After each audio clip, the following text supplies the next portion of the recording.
জি এটাকে নতুন করে আবার পুনরুত্থান মানে আমি কোনো আলোচনাটা যেহেতু এই পর্যায়ে এসে ঠেকেছে নিশ্চয়ই প্রশ্নটা করাই যায়। এটা অত্যন্ত এখন আমি এর পিছনে যতগুলি বাক্য ব্যবহার করব সবারই আমি আপনাকে এক কথাই বলেছি যে পাবো না।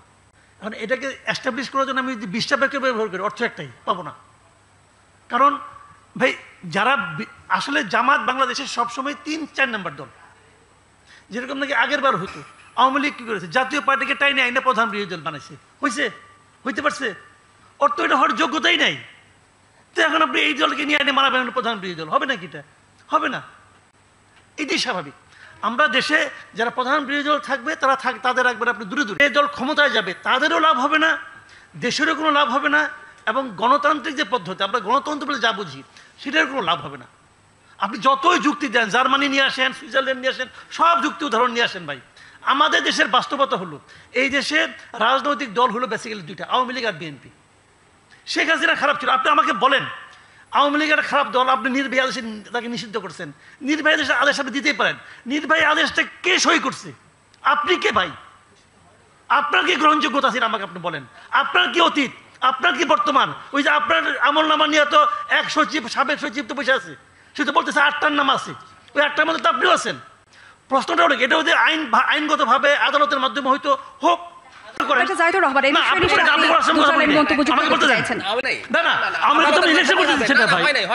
আচ্ছা আওয়ামী লীগ নৌকা মার্কা থাকবে? আমাকে বলতেন, আমাকে শেষ করেন, তারপর আপনি বলেন। আপনি আমাকে বলেন থাকবে, থাকবে না, তা আর আলাপ লাভ আছে? ওই আধ্যাত্মিক আলাপ লাভ আছে কোনো? ওই সময় আলাপ করেন আপনি, ব্যাকরণ নিয়ে আসেন, অমুক নিয়ে আসেন, তমুক নিয়ে আসেন, ব্যালট পেপারে নৌকা থাকবে কিনা, দ্যাট ইজ দ্য পয়েন্ট। কারণ আমি বলতে চাচ্ছি আওয়ামী লীগের স্বার্থ নিয়ে আমার কোনো কথা নাই। আমার কথা হলো যে লোকটা সারা জীবন নৌকায় ভোট দিয়েছে তার জন্য আপনি কি রাখলেন? বৈঠাও রাখবেন না, জাহাজও রাখবেন না, তো সে কি করবে? তার অধিকার তো আপনি ক্ষুণ্ণ করলেন।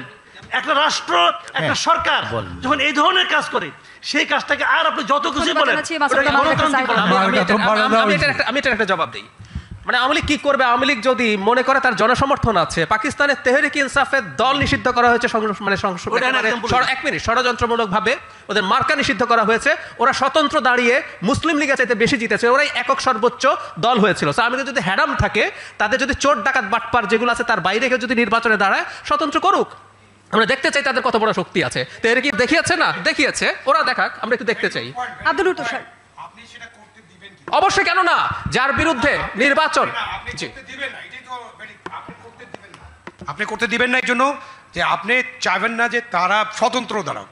আপনি এখন আপনারা একটা কাজ করতে পারেন, রাজনৈতিক দলের একটা কাজ করেন, আপনারা ফেসিবাদ বিরোধী আন্দোলন করছেন, একটা ঐক্য ছিল না আপনাদের 5ই আগস্ট পর্যন্ত, সেই ঐক্য তো এখন একটু ভঙ্গুর অবস্থায় আছে। আপনারা নিজেদের বিরুদ্ধে কথা বলছেন। আপনারা ফেসিবাদ বিরোধী ঐক্য করেন, ইনক্লুসিভ নির্বাচন করেন, আওয়ামী লীগের বিরুদ্ধে ফেসিবাদী ঐক্য করে তাদেরকে সহায় দেন। না সেটা না, আওয়ামী লীগ স্বতন্ত্র নির্বাচন করতে পারবে না, এই কথা কোথাও নাই। স্বতন্ত্র নির্বাচন আওয়ামী লীগ করবে কেন? That is not Awami League. Awami League একটা রাজনৈতিক দল, আপনি সেটা ফেসিবাদী রাজনৈতিক দল হিসেবে আপনি আইনগতভাবে নিষিদ্ধ করেন নাই, একটা অর্ডার দিচ্ছেন, প্রশাসনিক অর্ডার, সেই অর্ডারের ভিত্তিতে তাদের কার্যক্রম নিষিদ্ধ করে রাখছেন। আপনি আওয়ামী লীগের যারা অপরাধী, যাদের বিচার হওয়া দরকার তাদের বিচার করেন, বিচারে যান। আপনি ইচ্ছে করলে আরেকটা স্বৈরাচারী আইন করতে পারেন, সেটা আমি আপনাকে বলছি, আপনাদেরকে আরেকটা স্বৈরাচারী আইন করতে, যারা বিচারের মধ্যে আছে তারাও নির্বাচন করতে পারবে না। করেন একটা স্বৈরাচারী আইন, না করবেন, আপনারা করেন, করে আপনি আওয়ামী লীগের সাথে ফেসিবাদ বিরোধী ঐক্য করেন, সবাই মিলে বিএনপির নেতৃত্বে ফেসিবাদ বিরোধী ঐক্য বা জামাতের নেতৃত্বে করেন। বা আওয়ামী লীগ তো দলই না, নির্বাচন কেন করবে? আমি তো সেটা মনে করেন, কোনো কারণ আমরা ব্যক্তিগত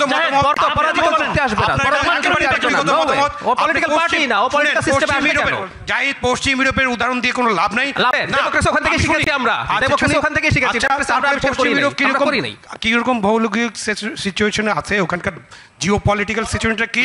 বাংলাদেশ এখন যে দলের কথা বলেছো আওয়ামী লীগের মতো দেশকে ধ্বংস করে চলে যায় নাই, বাংলাদেশে আপনি এটা করে এফডির সাথে বাংলাদেশে পশ্চিম ইউরোপের মতো নিষিদ্ধ করে আপনি পার পাবেন। এফডি হাসিনার সাথে আওয়ামী লীগের তুলনায় ফেরেশতা, তারপর ওই দল নিষিদ্ধের আলাপ আসছে। আর হাসিনার মতো একটা আটার মাফিয়া এবং তার একটা সন্ত্রাসী দলকে আমরা পলিটিক্যাল সিস্টেমে রাখতে বলছি। হাসিনা মাফিয়া, কোনো অসুবিধা নাই। দল অ্যাজ এ হোল জাতিসংঘের রিপোর্টে, আমি আপনাকে একটু ফর ইওর ইনফরমেশন, জাতিসংঘের রিপোর্টে দলকে অ্যাক্সেস করা হয়েছে। জাতিসংঘের রিপোর্টে আরো অনেক কিছু আছে যেটা আপনারা বলেন না, মানে আর আমাদের বুদ্ধিজীবীদের, আমাদের সুশীল সমাজ, রাজনৈতিক নেতারা জাতিসংঘের পুরো রিপোর্ট ঠিক মতো পড়বেন না, কিছু বলবেন না। আমি পড়েছি, বিচার নিয়ে জাতিসংঘ রিপোর্টে 1500 নিহতের কথা বলা হয়েছে। আপনি এখন পর্যন্ত 832 জনের তালিকা দিয়েছেন, আপনি 1500 নিহত হয়েছে এটা বলে যাচ্ছেন অবহেলায়। এই যে জুলাই ঘোষণা, সেখানে আপনার প্রধান উপদেষ্টা 1000 জাতিসংঘ 1400 বলেছে 15 আগস্ট পর্যন্ত। 15 আগস্ট পর্যন্ত। কিন্তু আপনারা এতদিন ধরে বারবার বলছেন যে 1500 মানুষ নিহত হয়েছে এই আন্দোলনে। দ্যাট ইজ রং, মিথ্যাচার। তাহলে সেটা বলেন না, সেটা কোনোদিন বলবেন না, এটা বলবেন না। আর বলবেন যে না